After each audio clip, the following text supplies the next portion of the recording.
ನಮಸ್ಕಾರ ಫ್ರೆಂಡ್, ನಿಮ್ಮೆಲ್ಲರಿಗೂ ನನ್ನ ಕಡೆಯಿಂದ ಸ್ವಾಗತ.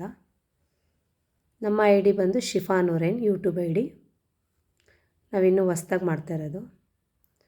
ನಾವು ಈ ವಿಡಿಯೋ ಯಾರಿಗೋಸ್ಕರ ಮಾಡ್ತಿದ್ದೀವಪ್ಪ ಅಂದರೆ, ಇದು CM ಸಿದ್ದರಾಮಯ್ಯ ಅವರಿಗೆ ಹೇಳಲಿಕ್ಕೋಸ್ಕರ ಇದು ಒಂದು ವಿಡಿಯೋ ಅಂತ ಮಾಡ್ತಾಯಿದ್ದೀವಿ. ಈ ವರ್ಷ ಮಳೆ ಜಾಸ್ತಿ ಬಿದ್ದಿರೋದ್ರಿಂದ ಭಾಳಷ್ಟು ಮನೆ ಬಿದ್ದೋಗಿದ್ದಾವೆ. ಅವರಿಗೆ ಪರಿಹಾರ ಸರಿಯಾದ ರೀತಿ ಸಿಕ್ಕಿಲ್ಲ. ಅವ್ರಿಗೆ ಸರಿಯಾದ ರೀತಿ ಪರಿಹಾರ ಸಿಗಲಿ ಅನ್ನೋದು ಒಂದು ಉದ್ದೇಶದಿಂದ ಮಾಡ್ತಾಯಿದ್ದೀವಿ. ಹಾಗೂ ಈ ಬಾಡಿಗೆ ಮನೆಯಲ್ಲಂತ ಇರ್ತಾರಲ್ಲ ಅವರಿಗೆ ಈಗ 2,200 ರೂಪಾಯಿ ತಿಂಗಳಿಗೆ ಅಂತ ಕೊಡ್ತಿದ್ದಾರೆ ಹೆಣ್ಮಕ್ಳಿಗೆ. ಈಗಿನ ಕಾಲದಲ್ಲಿ ಕಷ್ಟಪಟ್ರೆ 100 ರೂಪಾಯಿ 200 ರೂಪಾಯಿ ಕೊಡಲಿಕ್ಕೆ ಹಿಂದೆ ಮುಂದೆ ನೋಡ್ತಾ ಇರ್ತಾರೆ. ಅಂಥದ್ರಲ್ಲಿ ಮನೇಲಿ ಕೂತಿದ್ದವರಿಗೆ, ಸುಮ್ಮನೆ ಇದ್ದಂಥವರಿಗೆ 2,000 ರೂಪಾಯಿ ಬರುತ್ತಂದರೆ ಯಾರು ಬೇಡ ಅಂತಾರೆ ಹೇಳ್ರಿ? ಇದ್ದಂಥವ್ರು ಬೇಕಂತಾರೆ, ಇಲ್ದಂಥವ್ರು ಬೇಕು ಅಂತಾರೆ. ಎಲ್ರಿಗೂ ಬೇಕು, ನನಗೂ ಬೇಕು, ನಿನಗೂ ಬೇಕು. ಅದಕ್ಕಿಂತ ಇಲ್ದವ್ರಿಗಿಂತನೂ ಜಾಸ್ತಿ ಇರೋರಿಗೆ ಬರುತ್ತೇನಪ್ಪ ಅನ್ನಿಸ್ತಾ ಇದೆ. ಸುಮಾರು ಕಡೆ ನಂಗೆ ಕೇಳಿದಾಗ ಬರೀ ಇದನ್ನೇ ಬರೋದು. ಪ್ರತಿಯೊಬ್ಬರು ಒಂದು ಉತ್ತರ ಏನಪ್ಪ ಹೇಳ್ತಾರೆ ಅಂದರೆ, ನನಗೆ ಬಂದಿಲ್ಲ, ನಿನಗೆ ಬಂದಿಲ್ಲ. ಯಾರಿಗದು ಏನು ಇಲ್ದಂಥವ್ರಿಗೆ ಮಾತ್ರ, ಇದ್ದಂಥವ್ರಿಗೆಲ್ಲ ಬರ್ತಾಯಿದೆ. ನನಗೂ ಬರ್ತಾಯಿದೆ, ನನಗೂ ಬರ್ತಾಯಿದೆ. ಅದನ್ನೇ ಸಮಸ್ಯೆ. ಸರಿಯಾದ ರೀತಿ ಚೆಕ್ ಮಾಡಲಿ, ಕೊಡಲಿ ಅಂತ ನಾನು ಉದ್ದೇಶಪೂರ್ವಕವಾಗಿ ನಾವು ವಿಡಿಯೋ ಮಾಡ್ತಾಯಿದ್ವಿ. ಈ ವರ್ಷದ ಭಾಳಷ್ಟು ಮನೆ ಬಿದ್ದಿದ್ದಾವಲ್ಲ, ಅಂಥವರಿಗೆ ಸರಿಯಾದ ರೀತಿಯಲ್ಲಿ ಪರಿಹಾರ ಸಿಗಲಿ.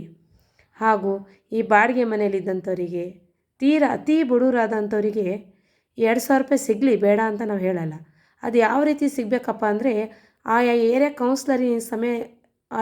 ಕೌನ್ಸ್ಲರಿಂದ ಹೇಳಿ ಮಾಡಿಸ್ಕೊಬೋದು. ಅಂದರೆ ಕೌನ್ಸ್ಲರ್ ಅಂದರೆ ಗೊತ್ತಾಗತ್ತಲ್ಲ, ಆ ಏರಿಯಾ ಮೆಂಬರ್ ಇರ್ತಾರಲ್ಲ ಅವರಿಂದ ತಿಳ್ಕೊಬೋದು. ಅವ್ರಿಗೆ ಗೊತ್ತಾಗಿರುತ್ತಲ್ಲ. ಬೇರೆಯವ್ರಿಗೆ ಅಂದರೆ ನಿಮಗೆ ಯಾರ್ಯಾರಿಗೂ ಗೊತ್ತಾಗಲ್ಲ, ನಾವೆಲ್ಲಿ ಇರ್ತೀವಿ, ಯಾವ ರೀತಿಯಲ್ಲಿ ಇರ್ತಾರೆ ಅನ್ನೋದು ಗೊತ್ತಾಗಲ್ಲ. ಏರಿಯಾ ಕೌನ್ಸ್ಲರಿಗೆ ಗೊತ್ತಾಗಿರುತ್ತೆ. ಯಾಕಂದರೆ ಅವರ ಬೀದಿಯಲ್ಲಿರೋವಂಥವ್ರಿಗೆ, ಅವ್ರಿಗೆ ಯಾವ ಸಮಸ್ಯೆ ಇದೆ, ಅವ್ರು ಯಾವ ರೀತಿ ಇದ್ದಾರೆ, ಹೆಂಗಿದ್ದಾರೆ ಅನ್ನೋ ಬಗ್ಗೆ ಅದ್ರ ಬಗ್ಗೆ ಚೆನ್ನಾಗಿ ಗೊತ್ತಿದೆ. ಅದಕ್ಕೋಸ್ಕರ ಹೇಳ್ತಾ ಇದ್ದೀನಿ, ಈ ವಿಡಿಯೋ ಮಾಡಿ. ಆದಷ್ಟು ಈ ವಿಡಿಯೋನ ಶೇರ್ ಮಾಡಿ ಎಲ್ರೂ ಫ್ರೆಂಡ್ಸ್. ನನ್ನಲ್ಲಿ ಏನಾದರೂ ತಪ್ಪಾಗಿದ್ದರೆ, ನಿಮಗೆ ತಪ್ಪನ್ಸಿದ್ರೆ ದಯವಿಟ್ಟು ಕ್ಷಮಿಸಿ.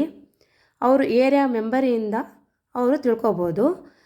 ಬಡವರು, ಅವ್ರಿಗೆ ಆಗ್ತಾಯಿಲ್ಲ, ಅವ್ರ ಮನೇಲಿ ಏನಾದರೂ ಸಮಸ್ಯೆ ಇದೆ ಅನ್ನೋ ಮಟ್ಟದಲ್ಲಿದ್ದಾಗ ಆ ಏರಿಯಾ ಕೌನ್ಸ್ಲರ್ ಅವರು ಏರಿಯಾ ಕೌನ್ಸ್ಲರಿಂದ ಅವ್ರನ್ನ ತಿಳ್ಕೊಂಡು ಅವರಿಗೆ 2,000 ರೂಪಾಯಿ ಅಮೌಂಟ್ ಬರಲಿಕ್ಕೆ ಸಾಧ್ಯವಿದೆ ಅಂತ ನಾನು ಕೇಳ್ಕೊಳ್ಳಿಕ್ಕೆ ಇಷ್ಟಪಡ್ತೀನಿ. ಅದರಲ್ಲಿ ನಾನು ಈಗ ಹೊಸದಾಗಿ ವಿಡಿಯೋ ಮಾಡೋದ್ರಿಂದ ನನಗೇನಾದರೂ ತಪ್ಪಾಗಿದ್ದರೆ ದಯವಿಟ್ಟು ಕ್ಷಮಿಸಿ ಫ್ರೆಂಡ್ಸ್.